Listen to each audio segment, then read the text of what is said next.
Okay, it's Parshas Kedoshim, where it says, "Love your fellow as yourself." And Hillel said, "That's the whole Torah. That's like all that we need to know about the Torah, and the rest is commentary on it, is extrapolation." And it's interesting that came up because in Sefer Mido this week, I want to read to you from the chapter on money. A lot of people seem to be worried about money all the time.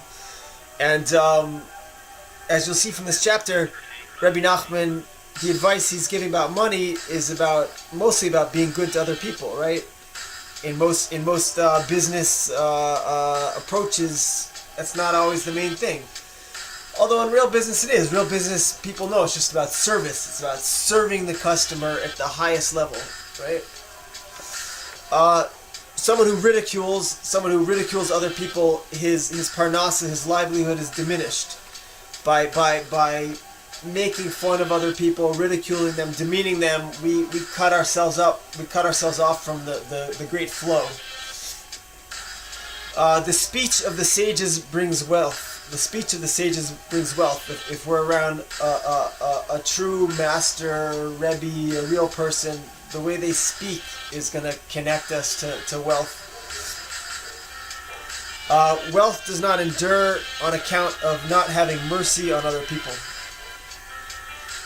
If we don't have mercy on other people, even if we see this in business a lot, Madoff, people raised to great levels in business and they do unethical things and they fall. Wealth does not endure on account of not having mercy on people. Okay, here's one who stands in a test of sexual immorality will merit to great wealth amidst his enemies. So if you have a great test of your morality around sexuality and you pass it, then even if you're among enemies, you'll still have great wealth. They can't touch you. We see this also in business a lot. People they fall in some kind of scandal, fall from their level through a scandal.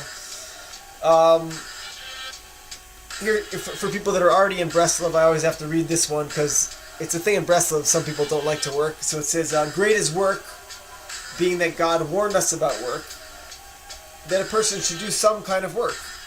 For people outside of Breslov, this is obvious. But in Breslov, there's also an idea sometimes not to work, to do more Torah learning, to spend more time in prayer.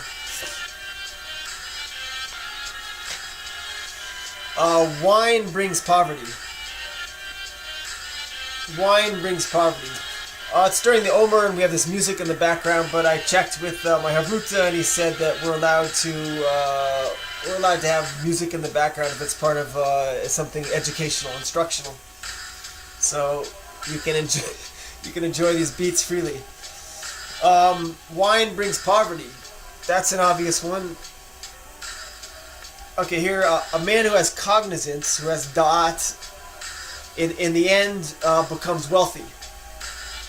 Pretty cool, right? Just keep your wits about you and eventually you're going to break through. When some new understanding comes to a man, it's certain that great wealth is attached to its heel, is attached to it.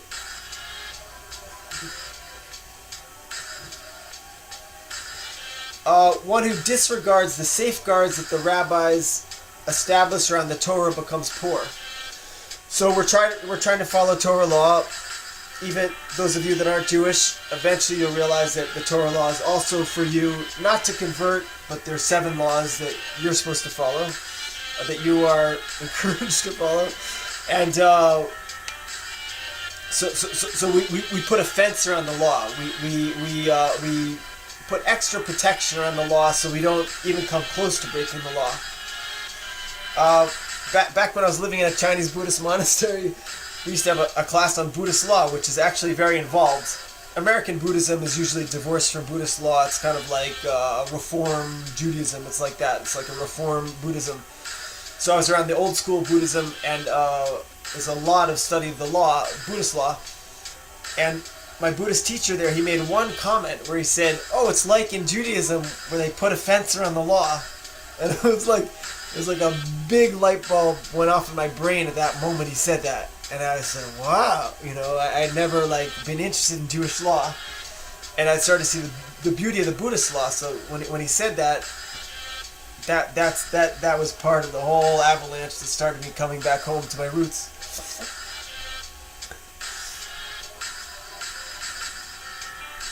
One who overcomes his lust for eating, he merits to have a nice home. Go beyond our lust for eating. May we just eat for strength. May eat only for strength and for health. A person should not worry saying, so-and-so is going to ruin my livelihood. For against the will of the person that's trying to mess with you, they'll end up seating you in your rightful place and calling you by your rightful name. He's saying if we do what we have to, no one can mess with us. Basically, it's very very gangsta in a holy way. Rabbi Nachman taught about I forget how to pronounce this. Ezer Kedusha, Ezer, whatever. It's a famous phrase in Breslov that means holy brazenness. That we're supposed to be like crazy for God, brazen, and not let anyone stop us. Not. We shouldn't fear anything. We should go for what we know is right, and everything will work. The seas will clear. The ocean will split, and I heard the most remarkable story about someone yesterday about how he makes up stories about himself so that people slander him on purpose so that he stays humble. It's a great freedom if we're not scared of people messing with us in any way. It's a great freedom, right? I studied martial arts a lot in the past, and that's like about how if someone messes with you physically, how to respond. It's such a low metaphor for how we can really be training ourselves, which is we don't have to fear anyone messing with us on any level, physical, emotional, mental, spiritual, right? That's real freedom. And the Rambam really encouraged martial arts training. He said wrestling and boxing are the greatest forms of exercise. There's no greater form. Joining forces with someone whose fortune is at hand is good for success. Does that not sound like regular Western business advice? Connect yourself to somebody who's making it, right? Get in. One who despises money merits to a length of days. And here's the weird thing. The more we hate money, the more it'll come to us. Very strange, right? But watch. Okay, one who has not rectified the sins of his youth becomes impoverished. Fascinating, right? I think Rabbeinu is specifically talking about sexual sins. Some of us, not me, not you, I'm sure, but some of us have done sexual sins in the past in our youth, and long story short, the karma, the result of this is holding us back. So we do a lot to clean ourselves out, to clean our house, and it opens our channels. Say your lungs are full of mucus. When you breathe, it doesn't come in so deep, right? And then you clean out the junk, and then when you breathe, you merit a great oxygen flow, right? So like the same thing on any level. The more we clean our life out of any bad thing from the past, the more all the blessings will just come in. They're here. We make space for them to come in. Does that make sense? We don't have to go find something. It's here. Like just with oxygen, it's here. It's just our body has blockages in it. Now, of course, it gets a little complicated. We talk about the environment. Okay, so as a collective people, we have to clean out our world to allow the blessings in.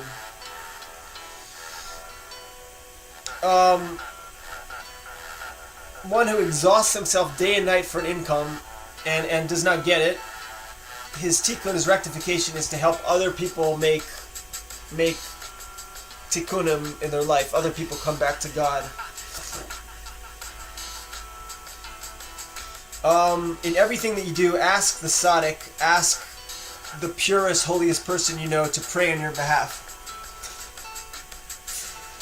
Okay, this is the one that the whole reason I went to this chapter is trying to find this one quote to share with you. Constant joyfulness is conducive for success. Constant joyfulness is conducive for success.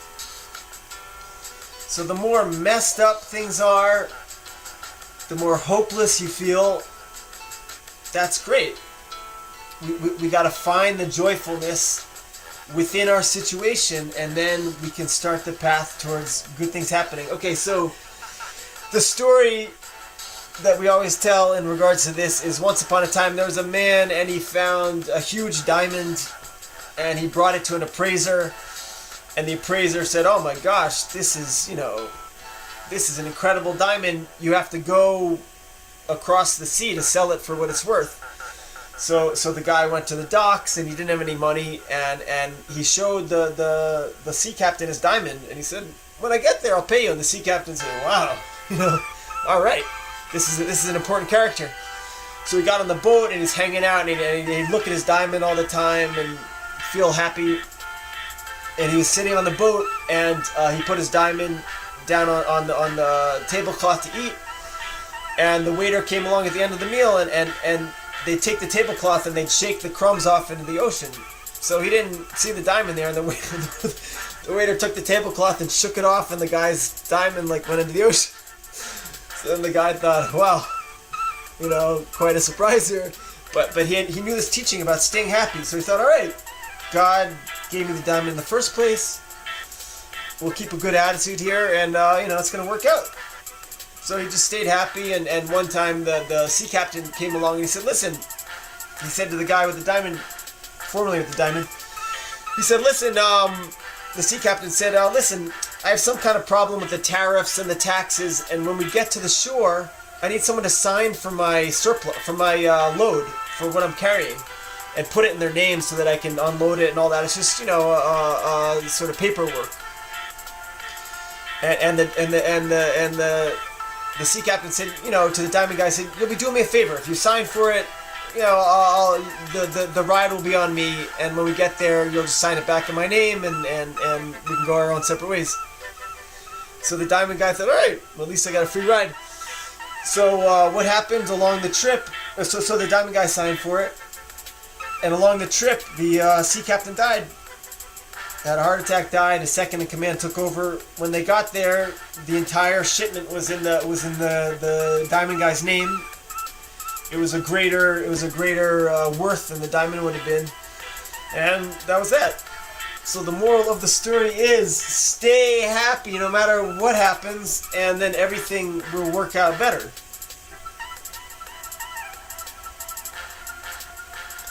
Easier said than done. Okay, I had some great reactions to these videos, so please get in touch with me, and however I can help you, let me know.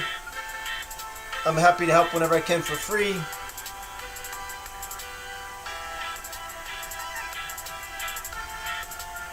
And if you ever want to share these videos with anyone, it could be a good thing, Rihanna's videos get 20 million hits, my videos get 100 hits. Maybe we can bring it up, right? Compete with Rihanna. All right. God bless you. God keep you. Peace.